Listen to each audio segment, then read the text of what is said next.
Yo, yo, boxing aficionados. What's up? What's going on? Hey, yo, check this out, man.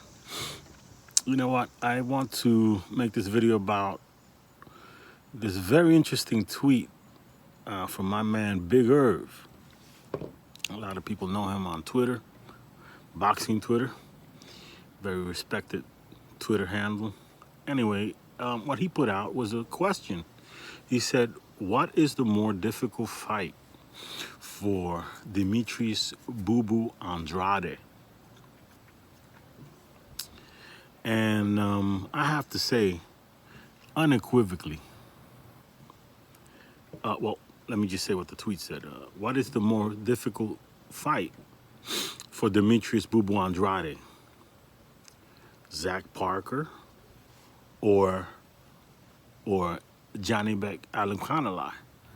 And another way of really reading that question is,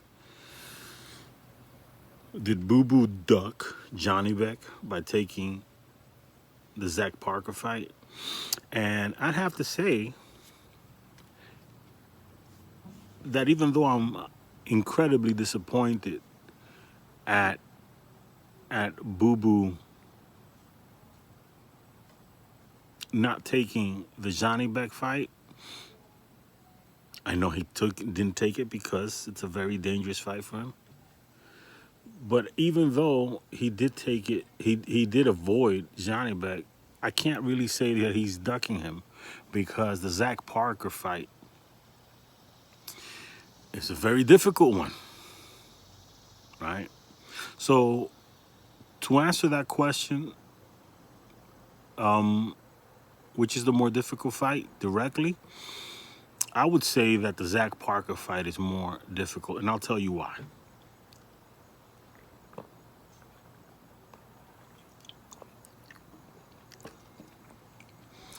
Because if Boo Boo were to have fought Johnny Beck, even though it was in the United States, even though it was a top-ranked card, it would have been a top-ranked card. Boo Boo would have had certain advantages in that he is the American. It would have been on American soil, and he would have gone in as a champ, right? So he would have gone in as a champion, and he's the one with the defensive reputation. A champion with a defensive reputation, an American champion with a defensive reputation, going into a fight in America. I think those are advantages that he will not have when facing Zach Parker. When he's facing Zach Parker, it'll be on a Frank Warren card in the UK. Zach Parker will be in his hometown, and he is a pressure fighter, and it'll be, Boo Boo will not be a champion, he will be a challenger. So now the optics change. The optics change drastically in that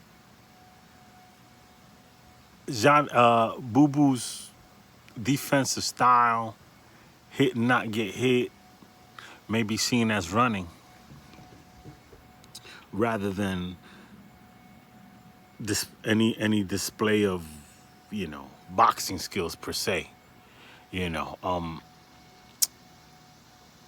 about it. Zach Parker could get in that ring, hit Boo Boo 3-4 times in a round, come forward, have Boo Boo on the back foot, backpedaling, avoiding, making it a boring fight, and get the round off effective aggression. He could get the round just from effective aggression because the crowd will be on his side. He hits Boo Boo 3-4 times, Boo Boo gets out of harm's way, but the crowd already cheered for those 3-4 times he hit him. You understand? So the optics changed drastically, man. And Having said that, I understand why he took the fight. It was more of a direct route to his ultimate goal of getting Canelo in the ring. Because if he beats Parker in the UK, he would be take over the WBO mandatory position for a Canelo fight. So, all that is understandable. Very understandable. Having said that, I wouldn't put it past Canelo to just drop the WBO belt. I mean, Canelo would do that in a heartbeat, just out of spite. That's how Canelo gets down.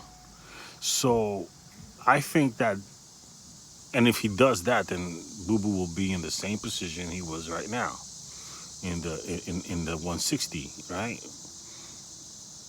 Be a champ, take over a vacant slot instead of fighting Canelo in the payday. And Canelo is very vindictive. Canelo, he drops that belt, he won't even be seen as ducking Boo Boo. I'm telling you, he won't be seen as ducking Boo Boo.